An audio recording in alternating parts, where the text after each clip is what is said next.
qu'il y aura une peine maximale. Pour qu'ils ne ressortent pas comme ils l'ont dit au départ. Le coup se préparait depuis le début. Elle est sortie de prison, elle préparait le coup depuis 2 ans. Vous imaginez? Depuis 2 ans, elle préparait le coup. Donc ça veut dire que quelque part, quand elle va ressortir, elle sera en train de préparer un autre coup pour tuer quelqu'un d'autre. Il faut arrêter, quoi. Que la justice soit juste. Mais je vous dis qu'il y aura une justice. Il y en aura une. Peut-être pas celle de la terre, mais celle du ciel. Ça, c'est ce que je retiens de la vie. Les proches des époux aoniennes sont bouleversés, en colère. Il faut dire que les témoignages sont difficiles à entendre. Émile et Odette Aonienne, 92 et 85 ans, ont été tués le 22 janvier 2015 à coups de barre de fer chez eux à Grandbois. Présents, leurs 2 fils grièvement blessés font figure de survivants.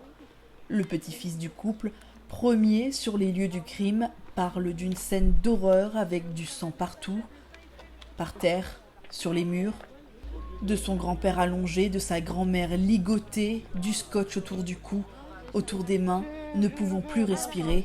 La scène est insoutenable. On n'a pas de mots pour dire. C'est trop atroce.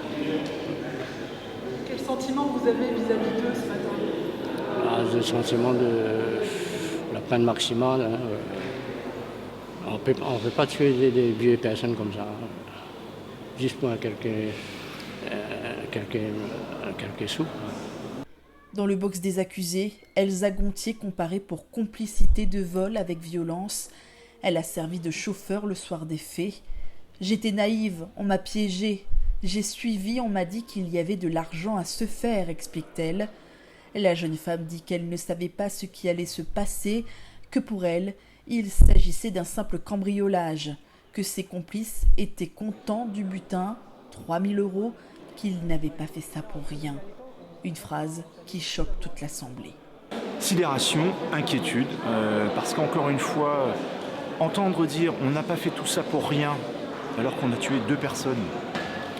Entendre dire qu'il s'agissait d'un simple cambriolage, alors qu'on a pris le soin longtemps à l'avance d'acheter du scotch, des liens et de se munir à une barre de fer pour s'opposer à toute résistance et savoir que le plan c'était d'abord de frapper les 2 plus jeunes, ceux qui auraient pu opposer une résistance. On vous dit que là il s'agit simplement d'un simple cambriolage, c'est terrifiant parce que quelle valeur mettent-ils la valeur humaine?